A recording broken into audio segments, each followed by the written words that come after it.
ये part film कर रहे हैं कि कोई ख़राब हो गया था इसीलिए। देखिए, how to twist your answer, answer को कैसे मोड़िए ये बता रहे हैं। क्वेश्चन क्या है, political satire in the age of Dryden. Answer देखिए क्या है, political satire like Dryden's, MacFlecknoe and Absalom and Achitophel were popular in the age of Dryden. Political satire बहुत पॉपुलर था ड्राइडन के युग में। Politics was a dirty game, गंदा खेल था in his age. The great novelist Swift said, देखिए Swift क्या कहता है, enmity between the Whig and the Tory infected even dogs and cats. कुत्ता बिल्ली में भी पॉलिटिक्स आ गया था। पॉलिटिक्स दो पार्टी में था, एक तो विग पार्टी था, तो टोरी पार्टी था। अब देखिए कौन किस में था बता रहे हैं। लिटरेचर वॉज हाईली इन्फेक्टेड, और साहित्य में तो ये इन्फेक्शन आ ही गया पॉलिटिक्स का। Dryden was for the Tories and Charles second. तो ड्राइटन किस पार्टी में था, टोरीज में था, टोरीज था। ये पार्टी किसका था, चार्ल्स सेकेंड का था। चार्ल्स सेकेंड कौन था, वो किंग ऑफ इंग्लैंड था। तो ड्राइडन था राजा के पक्ष में था, टोरी पार्टी में था। और शैडवेल जो था was for the wigs and the parliament, और ये था विग्स पार्टी में, और ये पार्लियामेंट के पक्ष में था। तो हम लोग तो इसी को चाहेंगे प्रजातंत्र के, लेकिन चूँकि ड्राइडन जो राजा के पक्ष में था तो राजा के पक्ष में सैटायर लिखता है और उसके खिलाफ लिखता है।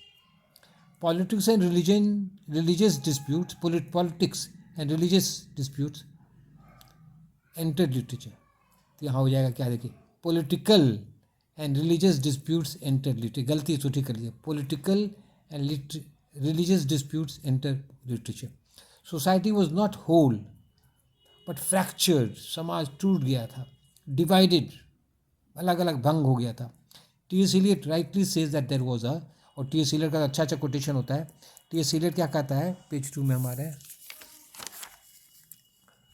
There was psychological dissociation of sensibility. दिमाग में ही ना, दिमाग एकदम टूट गया था, डिसोसिएशन ऑफ सेंसिबिलिटी।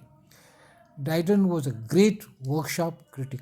मतलब सेंसिबिलिटी, साहित्य समझने का लोग अकल ही नहीं रह गया, इतना पॉलिटिक्स गंदा गंदा था कि साहित्य समझने का सेंसिबिलिटी उनका खत्म हो गया, डिसोसिएशन खराब हो गया। Dryden was a great workshop critic, ये महान क्रिटिक था। In other words, he was a poet and critic both. Workshop critic में क्या होता है, पोएट और आलोचक दोनों। तो ड्राइडन था, ये महान था। An essay on dramatic poesy is his famous critical work, ये क्रिटिकल वर्क है।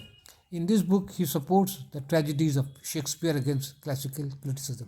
और इस किताब में ये शेक्सपियर को सपोर्ट करता है और क्लासिकल क्रिटिसिज्म का अगेंस्ट है। क्लासिकल क्रिटिसिज्म क्या कहता है कि यूनिटी को फॉलो करो, ट्रेजिडी कॉमेडी मत मिलाओ, लेकिन शेक्सपियर तो सब नियम को तोड़ दिया, और नियम तोड़ने पर भी ड्राइडन उसको सपोर्ट करता है। तो ड्राइडन बहुत पावरफुल आलोचक था, with a very good critic. लिखे, हाँ ठीक है। Dryden wanted to be an epic poet, और ये एपिक पोएट भी कभी भी बनना चाहता था कि महाकाव्य लिखें, but he could not compose an epic because of poverty and political pressure of Charles second. लेकिन गरीबी के कारण, चार्ल्स टू के पॉलिटिकल प्रेशर के कारण ये महाकाव्य नहीं लिख पाया। The king Charles second and the people wanted Dryden to write comedies for enjoyment. ये राजा क्या चाहते थे और प्रजा भी क्या चाहती थी कि ड्राइडन लिखे कॉमेडीज, नाटक, मजाक वाला, हंसाने वाला था enjoyment.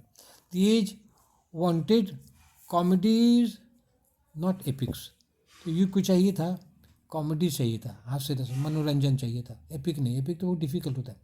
The age of Dryden reacted against Milton's difficult paradise lost in paradise Dickens.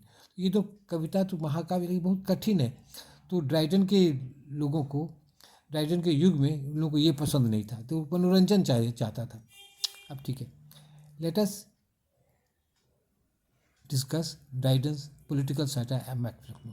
अब मैकफ्लेक्नो को डिस्कस किया, और कविता को डिस्कस करने से पन्ना भी भरेगा और आंसर भी सही दिशा में जाएगा ये आंसर, ठीक है। Now let us discuss Dryden's political satire MacFlecknoe. Mac means son, the meaning of the title is the son of Flecknoe. और बाकी तो हम लोड कर दिए हैं, बाकी पेज 3 में है, इसीलिए क्या कहते हैं बीच में डिस्टर्ब हो गया ना, तो ये वाला पोर्शन नहीं आया, तो ये आपको दे दिए हैं। ये दोनों मिला के तो आंसर होगा, और आंसर अपना लिखिएगा ना, लिखते लिखते तब आपको सही अंदाज हो जाएगा। Thank you very much.